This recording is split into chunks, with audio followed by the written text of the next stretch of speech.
હાજી શંકરભાઈ. હા, જય સ્વામિનારાયણ કિરણબેન, જય સ્વામિનારાયણ, બધા ભક્તોને જય સ્વામિનારાયણ.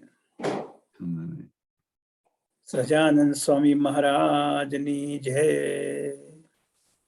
પ્રગટ્યા કૌશલ દેશ વેશ બટુનો લઈ તીર્થમાહી ફર્યા. રામાનંદ મર્યા સ્વધર્મ ચલવ્યો, યજ્ઞાદિ મોટા કર્યા. મોટા ધામ રચ્યા રહ્યા, ગઢપુરે બે દેશ ગાદી કરી. અંતર ધ્યાન થયા નથી હરિ તમે, ગુણાતીતે છો પ્રગટ. અંતર ધ્યાન થયા નથી કાકાજી તમે, કાકાજી સ્વરૂપો રૂપે છો પ્રગટ. યદ્રોમ વિવરેલી ના અંડા નામ કોટ પૃથક, તદક્ષરમ ગુણાતીતમ, ગુણાતીતમ નમ્યામ્યહમ. મહાધ્યાનાભ્યાસમ વિદધતમજસ્રમ ભગવત, પવિત્રે સંપ્રાપ્તમ સ્થિતિમતિવરૈકાંતિક વૃષે. સદાનંદમ સારમ પરમહરિવાર્તા વ્યસનિનમ, ગુણાતીતાનંદમ મુનિવરમહં નૌમિ સતતમ. અનેકેભ્યો સદભ્યો વિમલ હરિ વિજ્ઞાન દદતમ, ભુવિ બ્રાહ્મીં વિદ્યામ હરિવચન રૂપામુદયતમ. હરિધ્યાનાસક્તમ શુભગુણમનાધ્યક્ષરમહં, ગુણાતીતાનંદમ સકલ ગુરુમીડે મુનિવરમ. સ્વામિના હરે.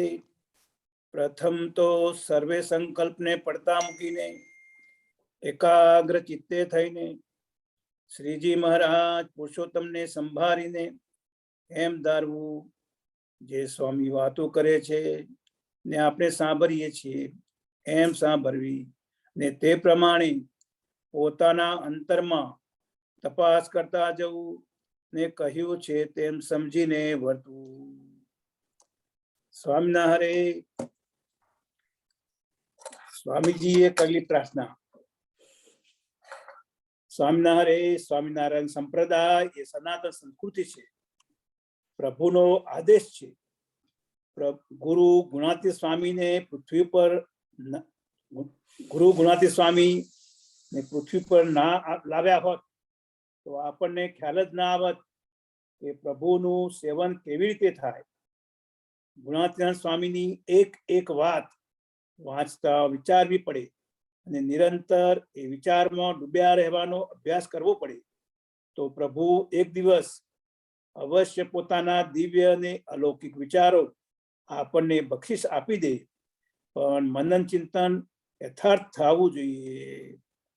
ગુરુહરિ પરમ પૂજ્ય હરિપ્રસાદ સ્વામીજી, સહજાનંદ સ્વામી મહારાજની જય. અનાદિ મૂળક્ષર મૂર્તિ સદગુરુ શ્રી ગુણાતી સ્વામીની વાતો, પ્રકરણ 9 અને વાત નંબર 84, 1984 યાદ આવી જાય છે, કારણ કાકાજીના શિબિર હતી કાકાજીની વોકીગર મંદિરમાં. સ્વામીની વાતો 84. સ્વામિનારાયણ મૂળક્ષર મૂર્તિ સદગુરુ શ્રી ગુણાતી સ્વામીએ વાત કરી. મહારાજે ગવૈયા કીડી સખીને કાંડું જાળીને કહ્યું છે, તમે અમને શું સમજો છો? તો કહે ભગવાન. ત્યારે મહારાજ કહે, તમે ધાર્યું કરવા જાઓ છો, પણ ફળ પ્રદાતા તો અમે છીએ. તે તમારો સંકલ્પ સિદ્ધ થવા દેશું તો જ થશે. પણ તેના મનમાં ગાયન કરીને રાજાને રીઝવવા એવું તાન ને મહારાજના હાથમાંથી કાંડું વછોડાવીને સત્સંગમાંથી વહ્યા ગયા. પછી તો પત નીકળી ને હાથનો આંગળા ખવાઈ ગયો ને વાજુ વગાડી શક્યા નહીં. ને પરણવું હતું પણ પતિયલને કોણ પરણે, પછી તો કોઈ પાસે પણ ના આવે ને ભૂખ્યા ને તરસ્યા મરી ગયા. સહજાનંદ સ્વામી મહારાજની જય. વણિવેશ રમણીય દર્શનમ મંદહાસ રુચિરાનનાંબુજમ પૂજિતમ સુરનરોત્તમૈર્મુદા ધર્મનંદન મહં વિચિંતયે. શ્રીમદ સદ્ગુણશાલિનમ ચિદચિદી વ્યાપ્તમ ચ દિવ્યાકૃતિ જીવેશાક્ષર મુક્ત કોટિ સુખદમ નૈકાવતારાધિપમ જ્ઞેયં શ્રી પુરુષોત્તમં મુનિવરૈર વેદાદિકીર્ત્યં વિભુમ તન્મૂલાક્ષરયુક્તમેવ સહજાનંદમ ચ વંદે સદા. વંદે શ્રી પુરુષોત્તમં ચ પરમં દામાક્ષરં જ્ઞાનદમ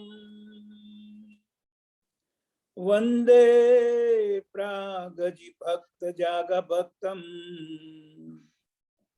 વંદે ગુરુ કૃષ્ણ અદા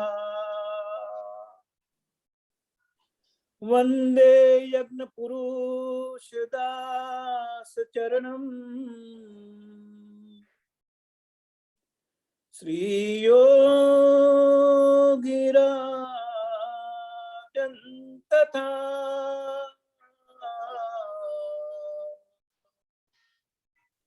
વંદે શ્રી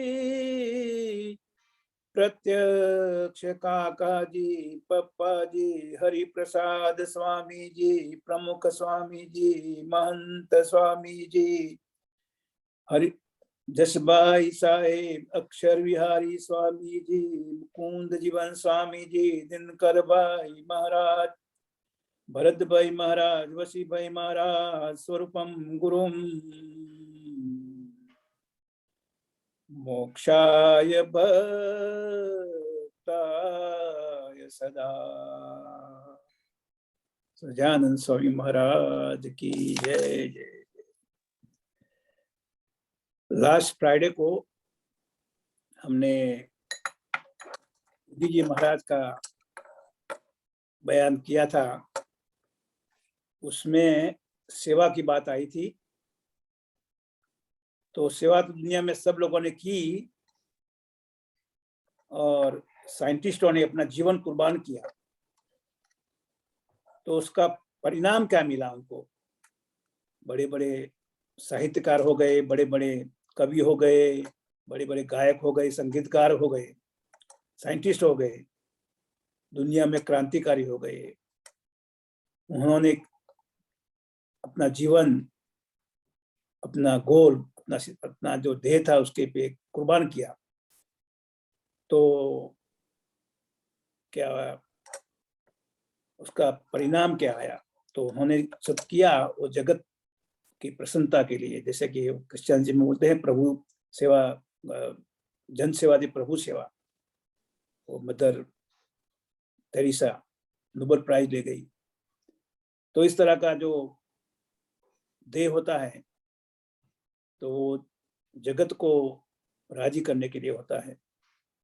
योगी जी महाराज की जो सेवा थी वो अपने गुरु शास्त्री महाराज को प्रसन्न करने के लिए, और भगवान स्वामीनारायण प्रसन्न हो जाए. क्योंकि शास्त्री महाराज के अंदर सांगोपांग भगवान स्वामीनारायण विराजमान थे और उनको प्रत्यक्ष रूप से भगवान स्वामीनारायण उनमें ही थे, ऐसा मान के उनकी आज्ञा का पालन किया था.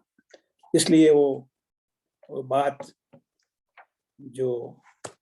ये बात जो आई है उसमें भी वो गायक टीवी शो में आते हैं, सब हिला देते हैं, भावना में लोगों को डुबा देते हैं, ऐसे गायक होते हैं.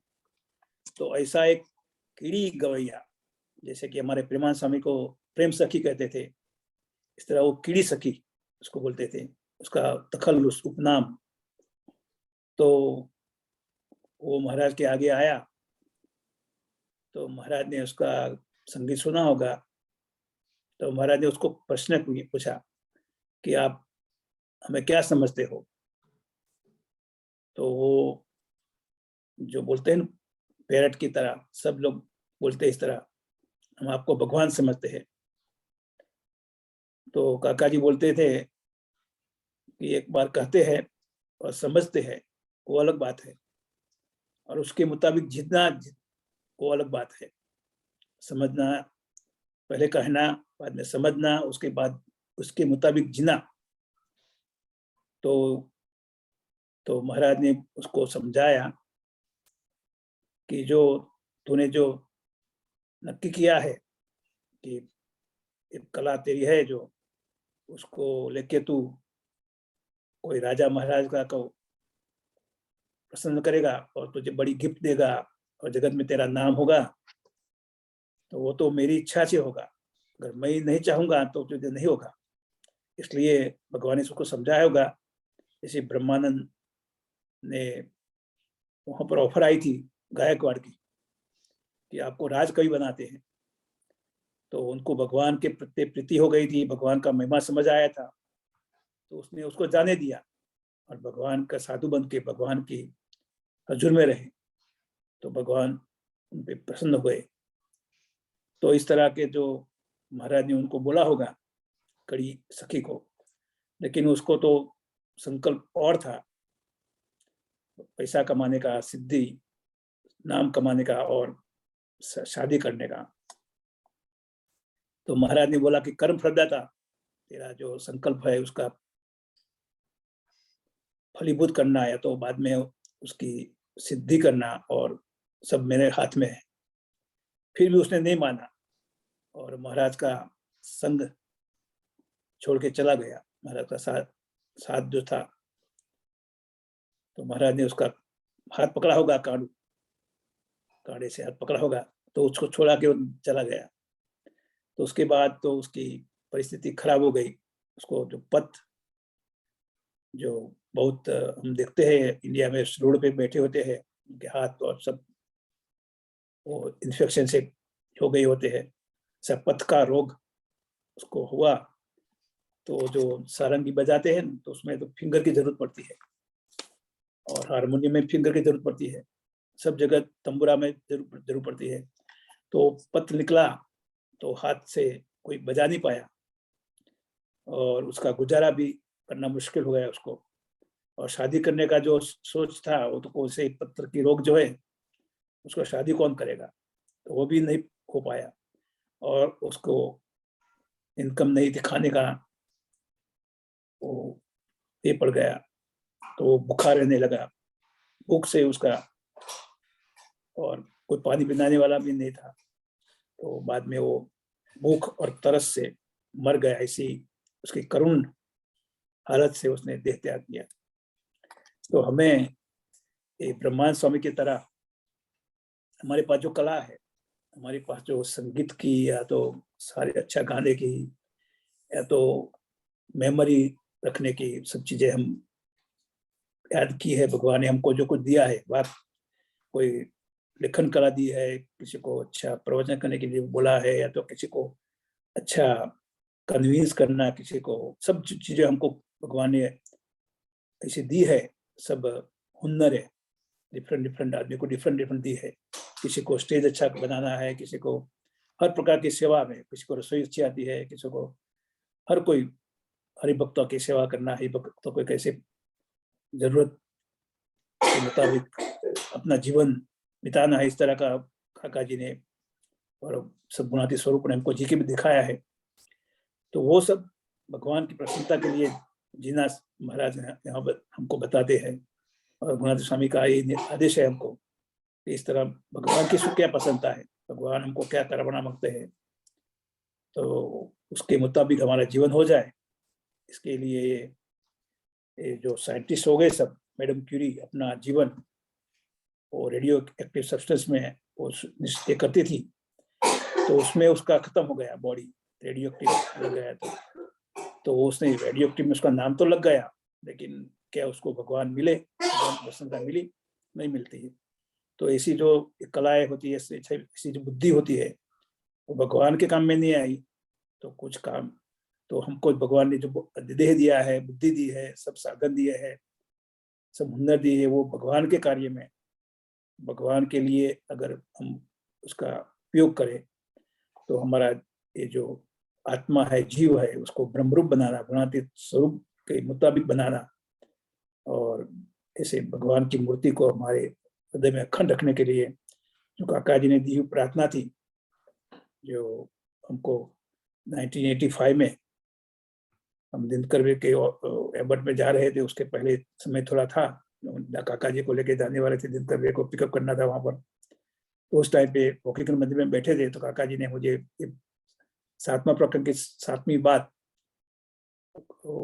खोल के बोलने पढ़ने का बोला, तो वो मेरा गुरु मंत्र बन गया। तो मैं वही प्रार्थना महाराज गुणातीत स्वामी और सब गुणातीत स्वरूप के चरणों में करता हूँ। निजात्मनं ब्रह्म रूपम देहत्रय विलक्षणम विभाव्यतेन कर्तव्या भक्ति श्री हरि कृष्णस्य सर्वदा, भक्ति श्री गुरु हरि काकाजी महाराजस्य सर्वदा, भक्ति श्री गुरु हरि काकाजी महाराजस्य स्वरूपाणाम सर्वदा। हे नाथ, हे दया सिंधु, हे कृपा सिंधु, हे कलिदोष निवारक, भक्ति धर्मात्मज, हे योग कला प्रवर्तक, हे वणिवेश दर्शक, हे ब्रह्म विद्या प्रवर्तक, हे भक्तवत्सल, हे अधमोदारण, हे पतित पावन, हे शरण शरण, हे अक्षरधामाधिपति, हे पूर्ण पुरुषोत्तम नारायण, हे सहजानंद स्वामी महाराज, हे मूरख शर्मूर्ति गुणाथ स्वामी महाराज, हे भगत जी महाराज, हे जागा स्वामी महाराज, हे कृष्ण जीदा महाराज, हे शास्त्री जी महाराज, योगी जी महाराज, हे काका जी महाराज, हे पप्पा जी महाराज, हे हरिप्रसाद स्वामी महाराज, हे जसभाई साहिब महाराज, हे अक्षर विहार स्वामी महाराज, हे मुकुंद जीवन स्वामी महाराज, हे दिनकर भाई महाराज, हे भरत भाई महाराज, हे वसी भाई महाराज तथा सर्वे गुणातीत स्वरूपो आप मारी पर राजी थईने मुने आपनो मूरक्षर मूर्ति गुणातीत स्वामीना सात धर्म प्राणे पमाड़े लेवो प्रत्यक्ष ब्रह्म स्वरूप गुणातीत स्वरूप गुणातीत भावना वाली साधुता वाળો એવો પરમ એકાંતિક દાસ જાણીને મારા હૃદયને વિશે નિરંતર નિવાસ કરીને અખંડ રહેજો, અખંડ રહેજો, અખંડ રહેજો.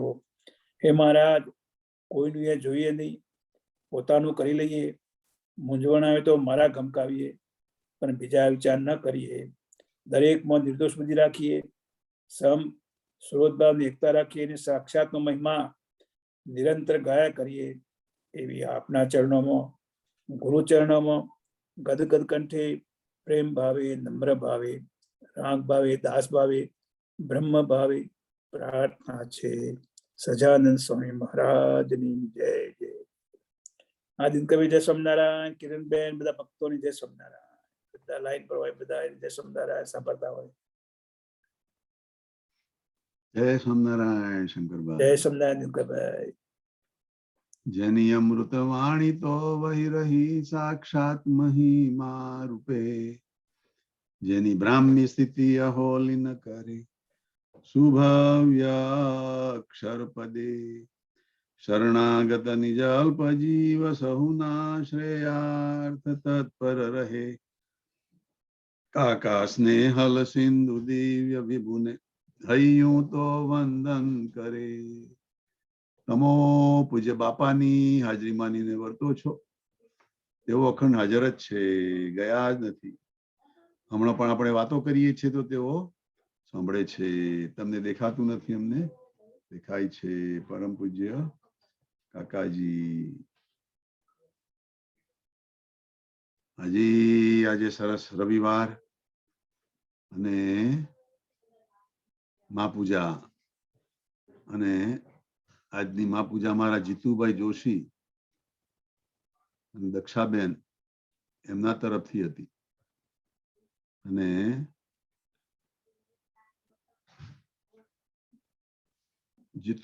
જીતુભાઈ મને લાગે દેખાતા નથી આજે, છે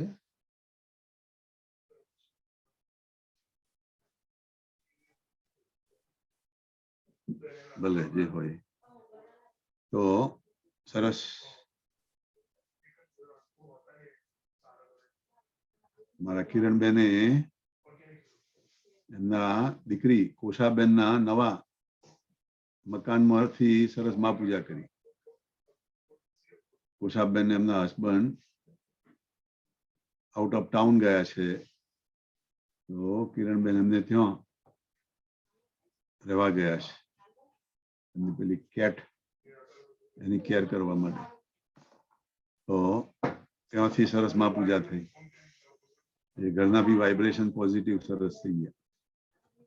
અને આજે સરસ અમારા કિરણબેન એ બધા હરિભક્તોની બર્થડેઓની બી સરસ વાતો કરી.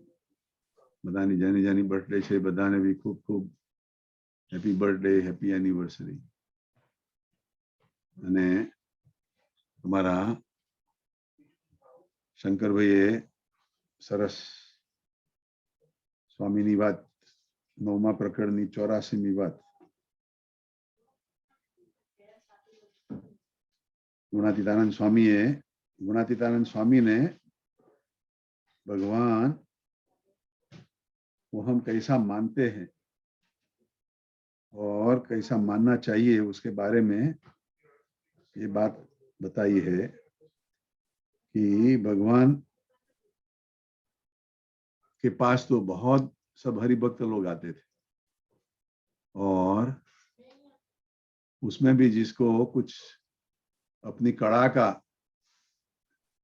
ज्ञान हो, कड़ा की मास्टरी हो, वो भी भगवान को राजी करने के लिए, कभी कभी भगवान को इम्प्रेस करने के लिए भी, या तो अपना कुछ दिखावा करने के लिए भी, किसी के ऊपर ईर्षा हो तो उसको दबाने के लिए, कैसे भी तरह से आते रहते थे हरिभक्त लोग. तो वो एक कीड़ी सखी नाम का एक गवैया था, और वो सत्संग में से दूर होना चाहता था. तो भगवान ने दया करके उसका हाथ का कांटा पकड़ा और बोला कि आप मुझे कैसा समझते हो? बोलता है मैं तो आपको भगवान समझता हूं, इसलिए तो आपके पास आया हूं. भगवान के ऐसे चरित्र भी देखे थे, मगर भगवान ने उनको बोला कि तुम्हारे मन में कुछ और चल रहा है और तुम ये सत्संग छोड़कर भाग जाना चाहते हो, आपका मनमुखी वर्तन करना चाहते हो, मगर आपको पता नहीं है कि ये सत्संग में आने से आपके सब बुरे प्रारब्ध है, वो सब हमने पकड़ के रखे हैं, उसकी आपके ऊपर असर नहीं होती है. मगर यदि आप इधर से चले जाओगे तो फिर आपका कर्म का कायदा आपको लगेगा. इतना कहने पर भी, भगवान का इतना आग्रह, दया होने पर भी, भगवान ने और भी बोला कि आपने जो संकल्प किया है मन में व्यवहार का, दुनिया का, वो संकल्प भी दया करके हम आपको सिद्ध नहीं करवा देंगे, क्योंकि आप उसमें ज्यादा फंस जाओगे, तो कितने भी जन्म लेने पड़ेंगे. तो मैं आपका वो संकल्प है वो भी सिद्ध होने नहीं दूंगा. या तो होने दूं तो होगा, मैं करने दूं तो होगा, मगर मैं दया करके आपको इधर रखना चाहता हूं. मगर जब कोई भी ऐसे जीव आते हैं भगवान के पास मंदिर में या कोई साधु पुरुष के पास भी, तो अपना ही मनमानी लेकर ही आते हैं, और बड़े पुरुष के पास भी वही हा कहलाते हैं कि आप ऐसी हा बोलो, मुझे ये करना है.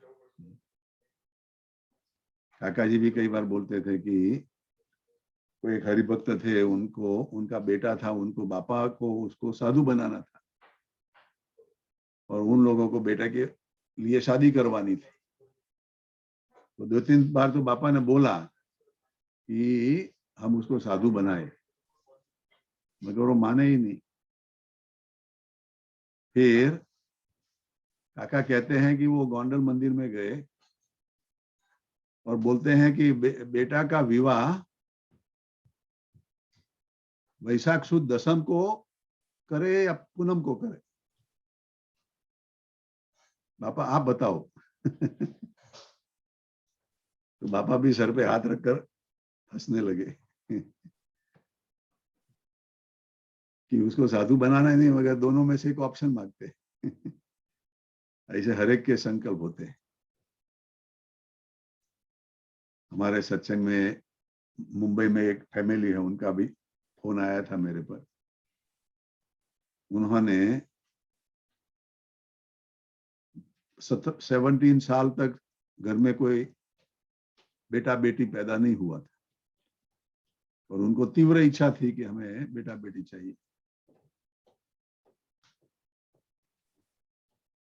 तो सत्संग में गुणातीत पुरुष ना बोले कि भाई जाने दो, सुखी से रहो, बोलते हैं नहीं,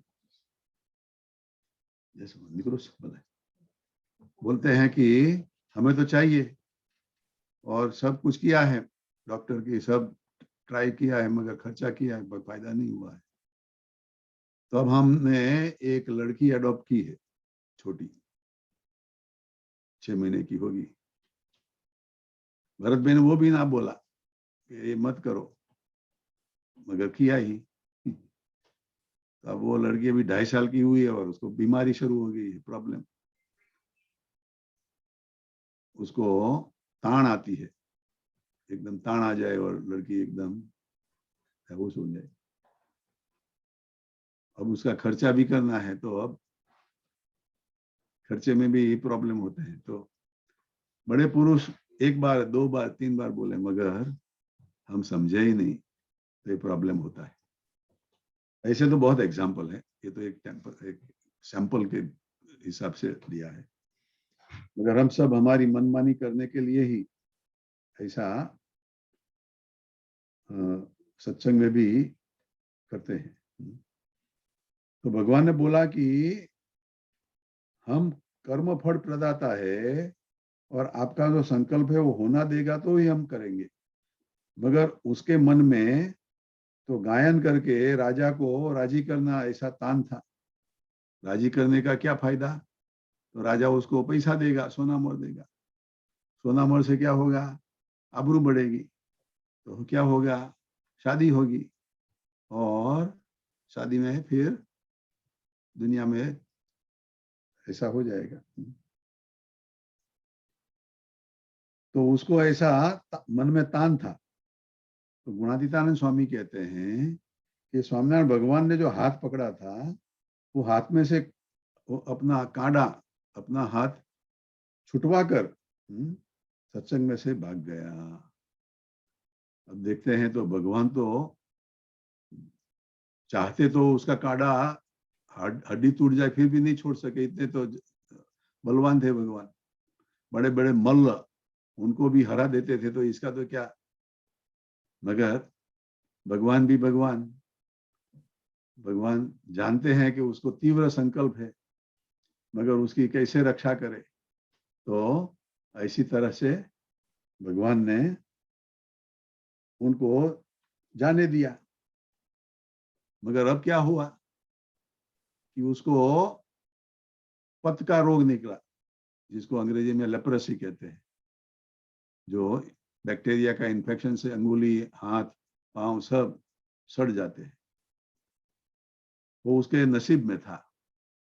वो उधर सत्संग में रहता तो वो नहीं आता, मगर उसका नसीब इतना जोरदार था, भगवान का भी न माना और उसको ये रोग निकला। सब उसकी अंगुलियां सब खलास हो गई, बिगड़ गई। अब वो हारमोनियम, बाजू जो भी है कुछ बजा ही नहीं सके और शादी भी करनी थी, मगर ऐसा पत वाले को,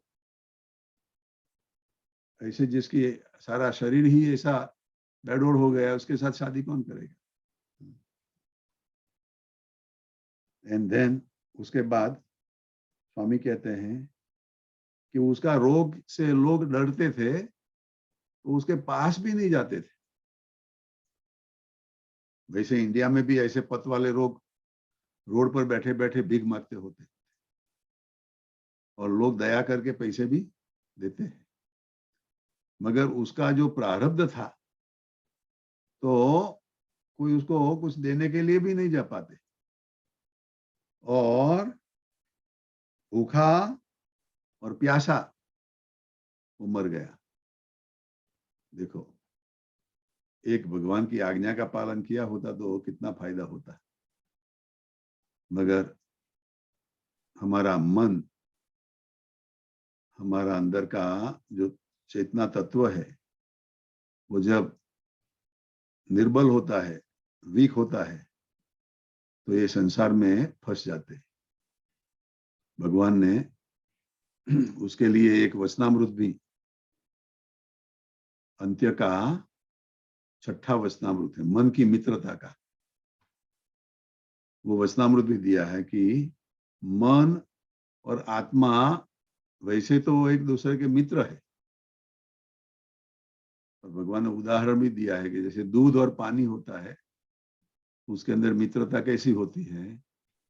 तो जब दूध को गर्म करते हैं, पुराने टाइम में तो ऐसा स्टोव नहीं होता था, चूल्हा होता था, अंदर लकड़ियां डालते थे, बर्तन पर पानी दूध को गर्म करते थे। तो स्वामीनारायण भगवान कहते हैं कि मन की मित्रता पानी जैसी थी। तो मन जो पानी के हिसाब से दूध के बर्तन के नीचे बैठ जाता था और दूध को जलने नहीं देता था। तो दूध की भी पानी के साथ मित्रता थी। तो पानी को न जलने के लिए दूध उभरा कर वो आग को भी बुझा देता था।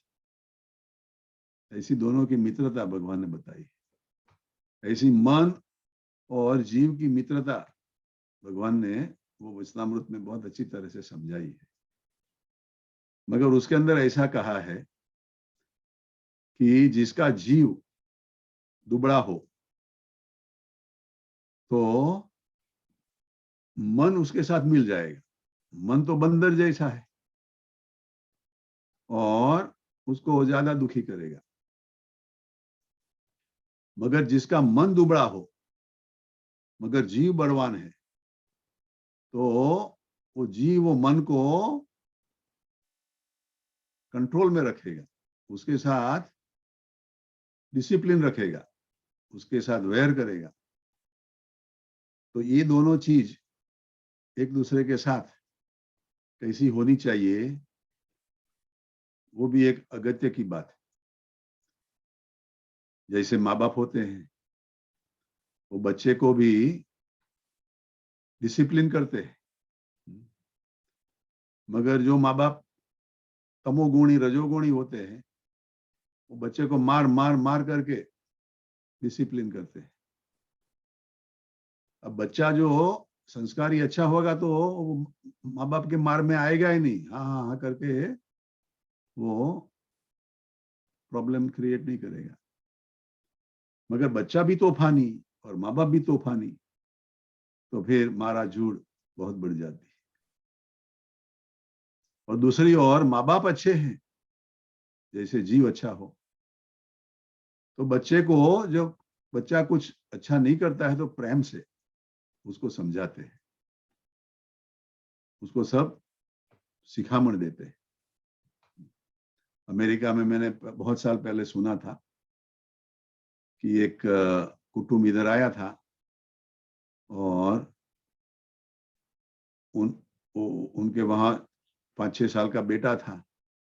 तो बेटे को उसके माँ बाप बोलते थे कि तू मांस माटी खा, मीट खा, तगड़ा होगा। तो वो घर में बातें कर रहा था कि मुझे तगड़ा होना है तो मैं ये खाऊं।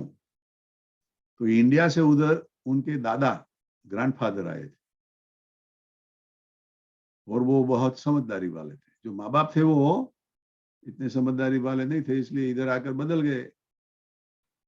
खाना मांस माटी खाना माँ बाप ने भी शुरू किया, तो बच्चों को भी खाना खिलाएंगे ना।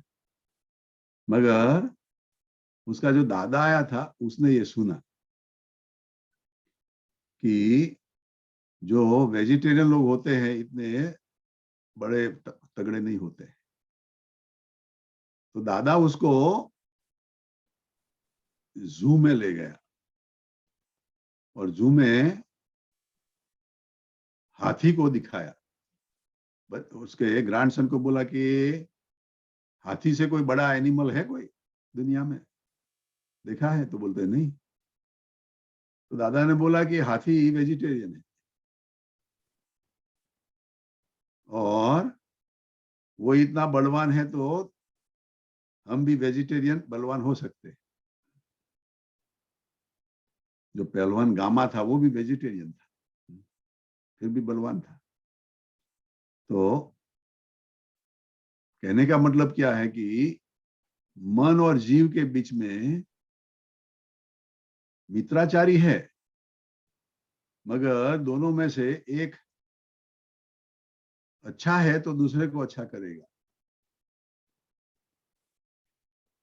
और अच्छा न करे तो उसके साथ दुश्मनावट करेगा, उसको उसको डिसिप्लिन करेगा।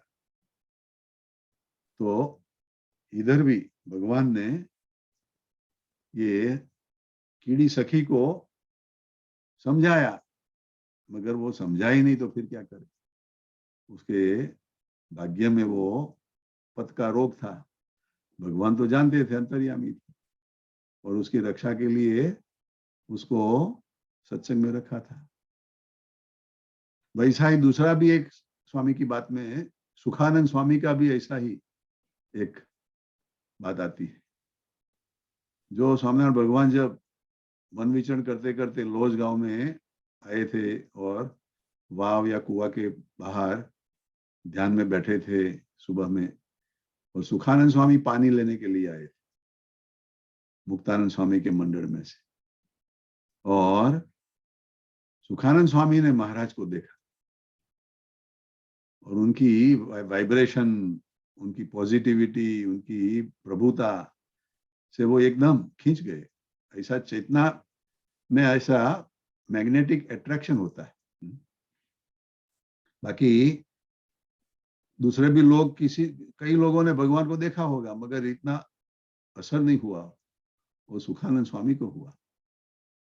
और वो पानी भरने का साइड में रखकर उसके साथ बात करने के लिए गए, और बात में फिर बात बढ़ी और उनको बुलाया। और भगवान का तो वही मास्टर प्लान ही था, वो निमित्त था सुखानंद स्वामी।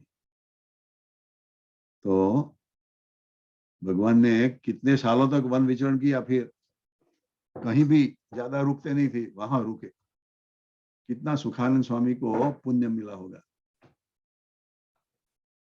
मगर जब स्वामीनारायण भगवान गादीपति हुए और सुखानंद स्वामी को समाचार आया कि उत्तर हिंदुस्तान में उनके माँ बाप उसको याद करते हैं और बूढ़े हो गए हैं, तो साधु होने पर भी भगवान ने इतना नियम रखा था, समझाया था, फिर भी उसको माँ बाप का फोर्स ज्यादा असर कर गया। वो भगवान के पास आया और बोलता है कि मुझे जाना है। उस टाइम पे भी भगवान ने बोला था कि आपके प्रारब्ध में माँ बाप मिलने वाले हैं नहीं, आप जाना चाहते हो मगर मिलने वाले हैं नहीं। मगर उसने सुना ही नहीं, वो निकल गए। और उज्जैन में कोई ऐसे दूसरे वो सेठियाओं और दूसरे को भगवान का महिमा गाया, तो वो सेठियाओं को फायदा हो गया, मगर वो अपने घर तक नहीं जा पाए। मगर गए तो उनके माँ बाप थे नहीं। तो ऐसा बड़े पुरुष हमारा भला के लिए हमें ऐसी आज्ञा करते हैं, ऐसा सलाह देते हैं कि आप ऐसा करो, ये मत करो। मगर जब हम पूरे ऐसे गुरुमुखी नहीं बने हैं तब तक तो हम अपना ही करेंगे। और प्रथम का 76 वचनामृत है, छोटा है वचनामृत, क्रोधी कपटी ईर्ष्यावारो मानी। उसमें भी स्वामीनारायण भगवान ने बोला है कि जो पंच वर्तमान के नियम अच्छी तरह से पालन करता हो, ऐसा बहुत सिंसियर हरिभक्त हो, उसका हम टेस्ट करते हैं और वो पक्का उसमें से निकल जाए तो वो पक्का, उसके ऊपर हमें हेत होता है। तो योगी बाबा क्या बोलते हैं कि ऐसा पंच वर्तमान में पक्का हो, उसको बड़े पुरुष क्या बोलेंगे, पंच वर्तमान पालन करो, वो तो करता ही है।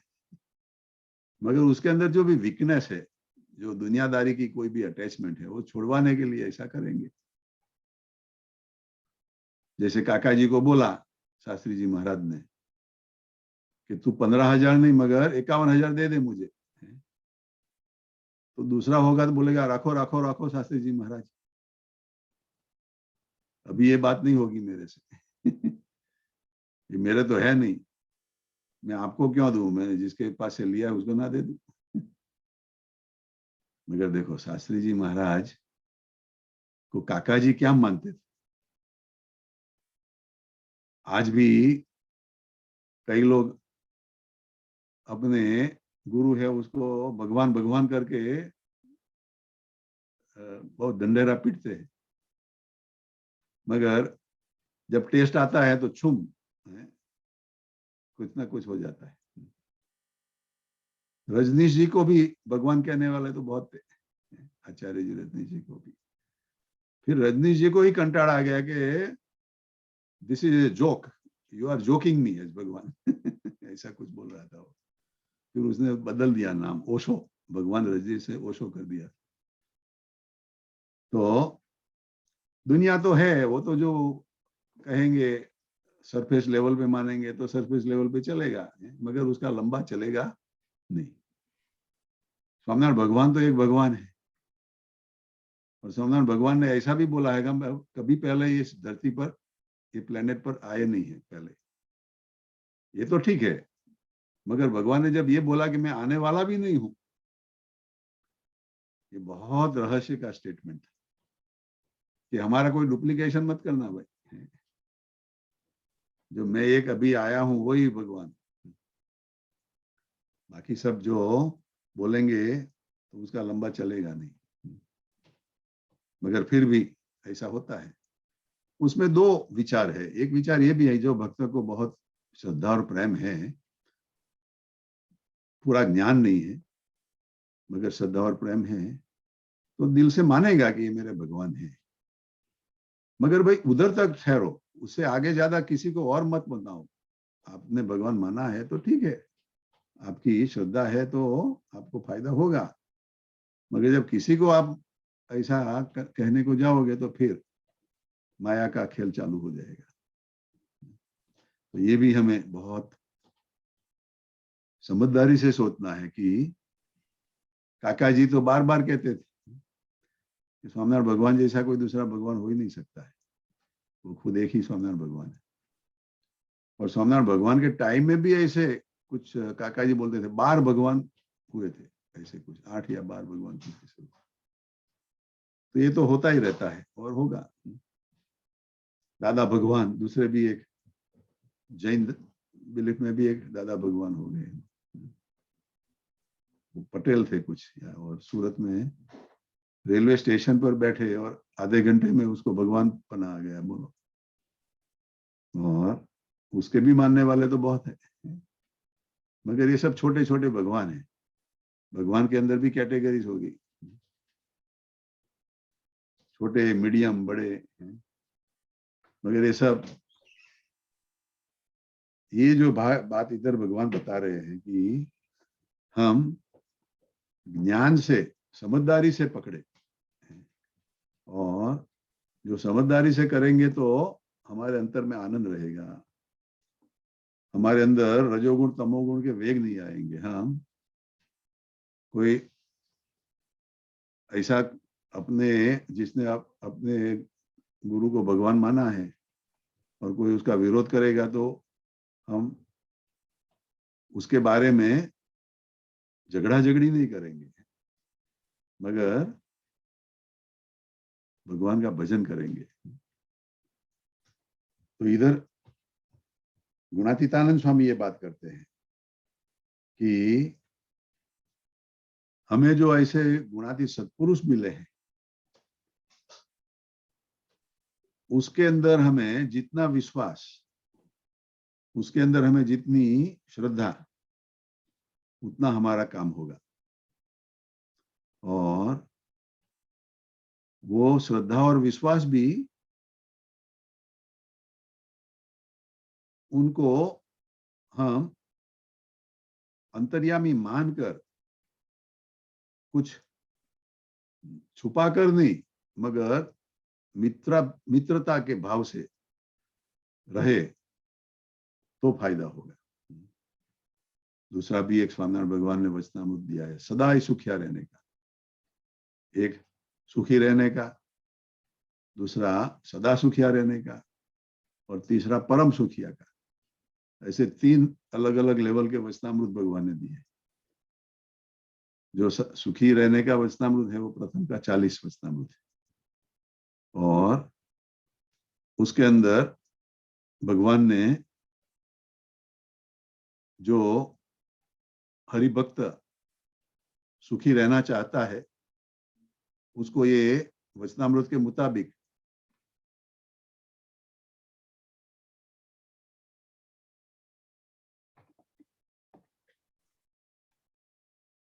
आज्ञा का पालन करेगा। गढ़ा का प्रथम का 34 वचनामृत, सॉरी 40 नहीं 34 है। तो वो आज्ञा के पालन के मुताबिक जिएगा तो वो सुखी रहेगा। और सदा सुखी वो वैसे 2 वचनामृत है, एक अंत्य का 8 है, गढ़ा का लास्ट 8, और 38 भी है, लास्ट 38। और उसके अंदर भगवान ने एक शब्द रखा है, मित्र भाव, मैत्री भाव।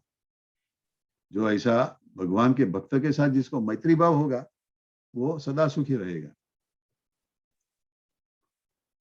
और तीसरा लेवल है परम सुखिया का, वो गढ़ा मध्य का 40 वचनामृत है।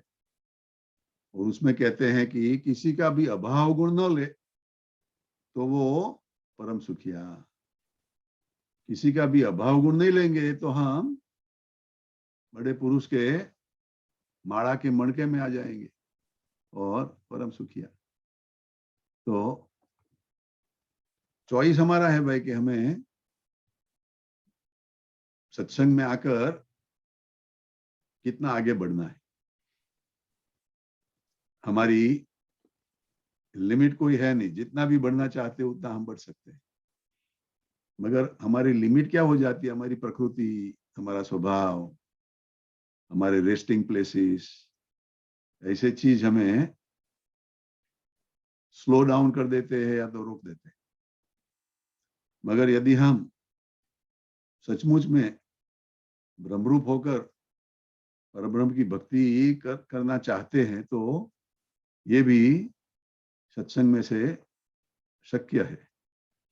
काका जी ने तो कितने अलग अलग आइडियाज दिए हैं, टेक्निक्स दी है। आपको जो भी पसंद पड़े वो टेक्निक से आप ब्रह्मरूप हो जाओ। काका जी ने वैसे योगी जी महाराज के साथ ऐसा दिव्य भाव रखा। और बापा के गुलाम होकर जिए, इतने पैसा वाले, इतने समृद्धि वाले, इतने टैलेंटेड, मगर बापा तो 6 चौपड़ी पढ़े थे, मगर 6 चौपड़ी से कोई कनेक्शन नहीं है। आपकी साधुता कैसी है, आपके अंदर ऐसे गुणातीत वर्तन कैसा है, आपका आपकी गुणातीत स्थिति कैसी है, उसके ऊपर हमें समझ में आता है। और बापा को समझ वाले बहुत कम थे उस टाइम पे, जब काका जी ने ये डंडेरा पीटना शुरू किया कि ये तो भगवान का स्वरूप है और उसको आप बेचारा मत मानो। तो वो बहुत कम लोग समझने लगे और कई लोग तो झगड़ा करने लगे, विरोध करने लगे। अरे भाई उसमें काका जी ने क्या आपको मिसगाइड किया है? मगर एक प्रकृति हो जाती है, स्वभाव हो जाता है। और जो अणसमझू है वो झगड़ा करे वो एक बात है, मगर पढ़े लिखे समझदार लोग तेजोद्वेष मानो, ईर्षा मानो, आप क्या समझते हो मैं समझता हूं, ऐसा सब चैप्टर लेकर ऐसा प्रॉब्लम डेवलप हुआ था। मगर काका जी ने, जिसने भी विरोध किया उसका भी काका जी ने भला इच्छा, उसके साथ विरोध नहीं किया। जिस लोगों ने काका जी का अपमान किया उनका भी काका जी ने भला इच्छा, और जब उनको प्रॉब्लम भी आए कोई तो काका जी ने साथ में रहकर उसको पूरा संभाला। तो ये क्वालिटी हमें चाहिए। तो ऐसी जो होगी तो हम परम सुखिया, मध्य का 40 वचनामृत के मुताबिक ऐसा हम करें और सचमुच हमारा ये लाइफ, हमारा ये जीवन उसको बेस्ट यूज में करके हाईएस्ट गोल अटेन करे, ऐसी प्रार्थना है। सजानंद स्वामी महाराज की जय जय जय। आज के आनंद की जय जय जय। सदगुरुदेव की जय जय जय। गुरु हरि काका जी महाराज, गुरु हरि पप्पा जी महाराज, बंधु बेलड़ी शताब्दी महोत्सव की जय जय जय। गुरु हरि काका जी महाराज, कांति काका मैत्री सुमिरन महोत्सव की जय जय जय। प्रगट ब्रह्म स्वरूप हरिप्रसाद स्वामी महाराज आत्मीय गुणातीत समाज की जय जय जय। प्रगट ब्रह्म स्वरूप साहेब दादा अक्षर विहारी स्वामी, निर्मल स्वामी, विज्ञान स्वामी, वसी भाई, भरत भाई, बापू, किशोर भाई, महंत स्वामी महाराज की जय जय जय। प्रगट ब्रह्म स्वरूप मुकुंद जीवन स्वामी गुरु जी महाराज साधु पर्व महोत्सव की जय जय जय। प्रगट ब्रह्म स्वरूप प्रमुख स्वामी महाराज शताब्दी पर्व महोत्सव की जय जय जय। सब गुणातीत स्वरूपों की जय जय जय। सबको जय स्वामीनारायण। जिसका भी बर्थडे हो, एनिवर्सरी हो, हमारे जीतू भाई, दक्षा बहन ने भी महापूजा जिसके लिए भी करवाई हो, सबका भगवान अच्छा भला करो। सजानंद स्वामी महाराज की जय। जय स्वामीनारायण। हमारे इंडिया से भी आशा बेन और दूसरे भी हरिभक्त लोग जो भी ज्वाइन हुए हैं, सबको जय स्वामीनारायण।